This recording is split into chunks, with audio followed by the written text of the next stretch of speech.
नमस्कार, मैं मनीष कुमार स्वागत करता हूं आप सभी का अपने YouTube channel study with Manish पर। अगर दोस्तों आप भी किसी गवर्नमेंट एग्जाम जैसे SSC, railway, NTPC, group D, UPSI, UP लेखपाल या एसएससी जीडी इनमें से किसी भी एग्जाम की तैयारी करते हैं तो ये वीडियो आपके एग्जाम की दृष्टि से बहुत महत्वपूर्ण होने वाला है। तो दोस्तों अब तक हम लोग पढ़ रहे हैं मध्यकालीन भारत का इतिहास। तो मध्यकालीन भारत के इतिहास में हम लोगों ने दिल्ली सल्तनत और मुगल साम्राज्य से संबंधित उन महत्वपूर्ण बिंदुओं पर चर्चा की जो एग्जाम में बार बार पूछे जाते हैं या जिनके पूछे जाने की पूरी संभावना है। तो आज हम लोग पढ़ेंगे मुगल साम्राज्य का अंतिम बादशाह, एक तरह से हम कहें औरंगजेब से संबंधित चीज़ों को आज हम लोग पढ़ेंगे। उत्तरवर्ती मुगल काल में जितने भी शासक थे उन सभी को कल की वीडियो में हम लोगों ने पढ़ लिया है। तो अगर आपने अभी तक इन सब वीडियो को नहीं देखा है तो हमारे चैनल के प्लेलिस्ट में जाइए, मध्यकालीन इतिहास के नाम से प्लेलिस्ट बनी हुई है और आप उन सभी वीडियो को देख लीजिए। अगर आप भी चाहते हैं अपने उस माँ बाप के सपने को पूरा करना ना, तो आज ही अपने उस माँ से कह देना, आज ही उस सुदर्शन चक्र वाली माँ से कह देना कि माँ तेरे पसीने की हर बूंद को मोती सा चमकाऊंगा, तू सपने तो बड़ा देख, क्या तू सपने तो बड़ा देख, पूरा करके तेरा ये बब्बर शेर दिखलाएगा। तो अगर दोस्तों आप भी पूरी शिद्दत, पूरी ईमानदारी से पसीना बहा सकते हैं ना उस माँ के सपने को पूरा करने के लिए, तो आपका हमारे इस यूट्यूब परिवार में स्वागत है।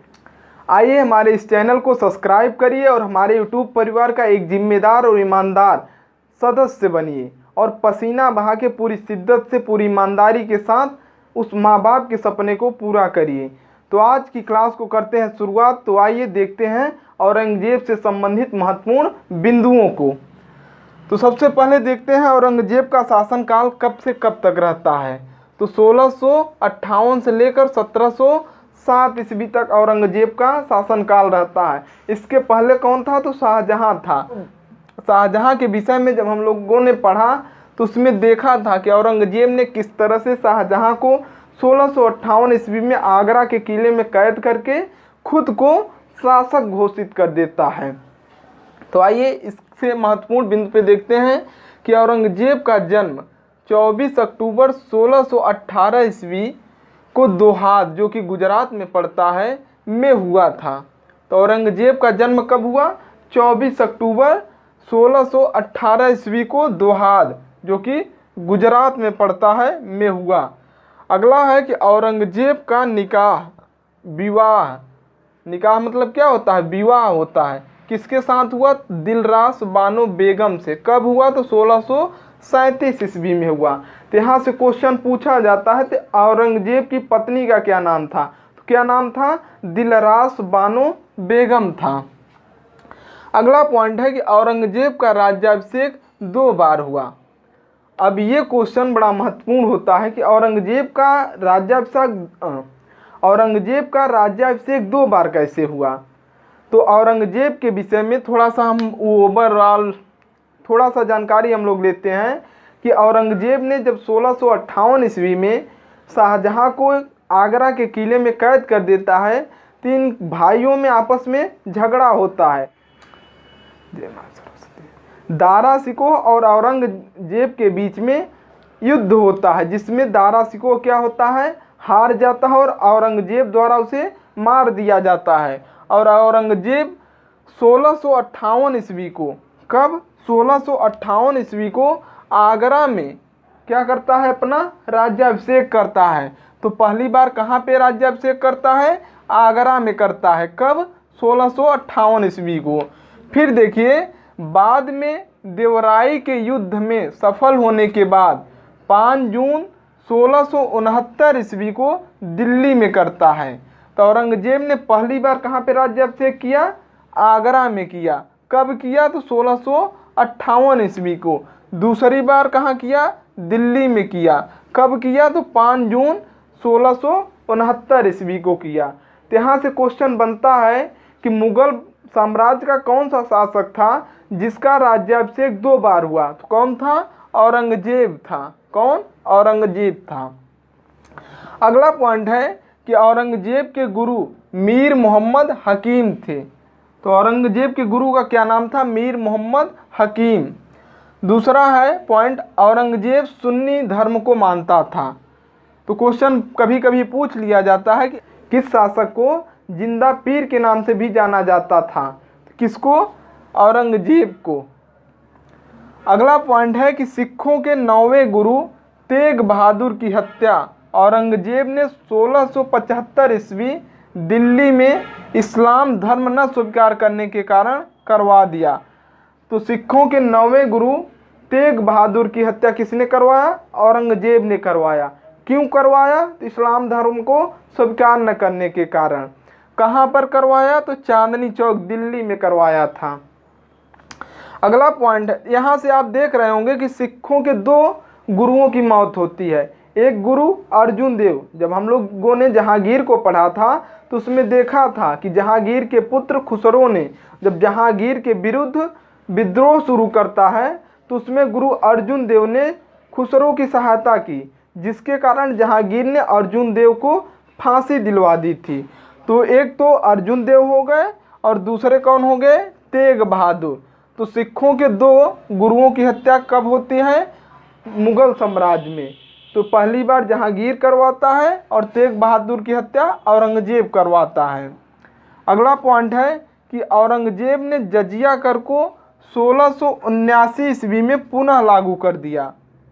तो जजिया कर जब अकबर का शासनकाल हम लोगों ने पढ़ा तो उसमें देखा कि अकबर ने जजिया कर को समाप्त कर दिया था, लेकिन फिर से जब औरंगजेब वापस आता है तो ये अपने शासनकाल में फिर से जजिया कर को चालू कर देता है। तो जजिया कर गैर मुसलमानों पर लगाया जाने वाला एक कर था। अगला पॉइंट है कि बीबी का मकबरा का निर्माण 1679 ईस्वी में औरंगाबाद, जो कि महाराष्ट्र में पड़ता है, औरंगजेब ने करवाया। तो बीबी के मकबरे का निर्माण किसने करवाया? औरंगजेब ने करवाया। कब करवाया? तो 1679 ईस्वी को करवाया। कहाँ पर करवाया? तो औरंगाबाद, जो कि महाराष्ट्र में पड़ता है। अगला पॉइंट है कि औरंगजेब ने 1685 ईस्वी में बीजापुर तथा 1687 ईस्वी में गोलकुंडा को मुगल साम्राज्य में मिला लेता है। तो 1685 ईस्वी में किसको मिलाता है? बीजापुर को। तथा 1687 ईस्वी में किसको मिलाता है? गोलकुंडा को मिलाता है। कौन? औरंगजेब। अगला पॉइंट, औरंगजेब के शासनकाल में सबसे ज़्यादा हिंदू अधिकारी नियुक्त किए गए। तो ये जो अधिकारी होते थे उन्हें मनसबदार कहा जाता था। मनसबदारी प्रथा को चालू किसने किया? तो अकबर ने किया।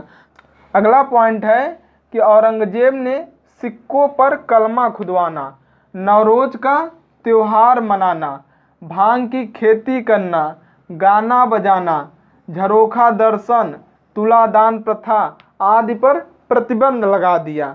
तो यहाँ से क्वेश्चन बार बार एग्जाम में पूछा जाता है, जैसे दे देगा आपको कोई, तुलादान प्रथा पर प्रतिबंध किसने लगाया? तो किसने लगाया था? औरंगजेब ने लगाया। तो यहाँ से क्वेश्चन बहुत महत्वपूर्ण बनता है, जैसे गाना बजाने किसके शासनकाल में बंद हो गया? संगीत कार्यक्रम किसके शासनकाल में बंद हुआ? तो औरंगजेब के शासनकाल में। अगला पॉइंट है कि औरंगजेब ने दरबार में संगीत पर पाबंदी लगा दिया तथा सभी सरकारी संगीतज्ञों को अवकाश दे दिया। तो देख रहे हैं कि संगीत पर पूरी तरह से प्रतिबंध लगाने वाला मुगल शासक औरंगजेब था और जितने भी सरकारी संगीतज्ञ थे उनको छुट्टी पे रख देता है। अगला पॉइंट है कि औरंगजेब ने 1665 ईस्वी में हिंदू मंदिरों को तोड़ने का आदेश दे दिया। तो यहाँ से हिंदू मंदिर, जितने भी बड़े बड़े मंदिर थे, उन्हें तोड़ने का आदेश औरंगजेब दे देता है। तो कितना ये कट्टर मुस्लिम शासक था, आप समझ सकते हैं। एकदम हिंदुओं का विरोधी था ये। इसके शासनकाल में तोड़े गए मंदिरों में सोमनाथ का मंदिर, बनारस का विश्वनाथ मंदिर एवं जहांगीर के शासनकाल में निर्मित केशव राय मंदिर, इन सब मंदिरों को क्या करता है? ये तोड़वा देता है। तो देख रहे हैं जहांगीर एक ऐसा शासक था जिसने मंदिरों का निर्माण करवाया, लेकिन ये एक ऐसा शासक है कि मंदिरों को तोड़वा दे रहा है। देखिए, जब केशव राय मंदिर टूट जाता है, तोड़वा देता है, तो उसी समय जाटों ने औरंगजेब के विरोध में क्या करता है? विद्रोह शुरू कर देते हैं। देखिए दिया है, केशवराय मंदिर को तोड़ने के कारण 1670 ईस्वी में जाटों ने गोकुला के नेतृत्व में औरंगजेब के खिलाफ विद्रोह शुरू कर दिया। तो किसके नेतृत्व में? गोकुला के नेतृत्व में। अगला पॉइंट है, परिणाम स्वरूप औरंगजेब ने गोकुला को मार डालता है। जब गोकुला का औरंगजेब मार डालता है तो उसके बाद फिर कौन आते हैं? राजा राम। कौन? राजा राम। जाटों का नेतृत्व किसने किया? फिर राजा राम ने। देखिए गोकुला की मृत्यु के बाद जाटों का नेतृत्व राजा राम और बाद में चूड़ामन ने किया। अगला पॉइंट है कि औरंगजेब की मृत्यु 20 फरवरी 1707 ईस्वी को हो गई। तो 20 फरवरी 1707 ईस्वी को औरंगजेब की मृत्यु होती है। यहीं से मुगल साम्राज्य क्या होता है? डगमगाना शुरू हो जाता है, कमज़ोर हो जाता है। औरंगजेब के बाद जितने भी शासक आते हैं सब घड़ियाल और आलसी टाइप के रहते हैं। यहीं से मुगल साम्राज्य की नींव हिल जाती है। तो हम लोगों ने कल की वीडियो में उत्तरवर्ती मुगल शासक 11, औरंगजेब के बाद जितने 11 मुगल शासक हुए उन्हें उत्तरवर्ती मुगल शासक कहा गया। तो उन सबको हम लोगों ने कल की वीडियो में पढ़ा था और महत्वपूर्ण पॉइंटों पे चर्चा की थी। तो आपने उस वीडियो को देख लिया होगा, अगर नहीं देखा है तो देख लीजिए, क्योंकि यहाँ से क्वेश्चन बार बार एग्जाम में पूछा जाता है और पूछे जाएंगे। तो उम्मीद करता हूँ आपको सारी चीज़ें समझ में आ रही होंगी, जितनी चीज़ें बताई जा रही हैं।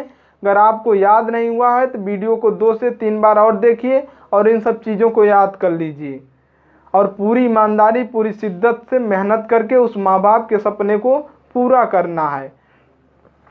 आज के लिए दोस्तों इतना ही, मिलते हैं अगली वीडियो में, तब तक के लिए नमस्कार।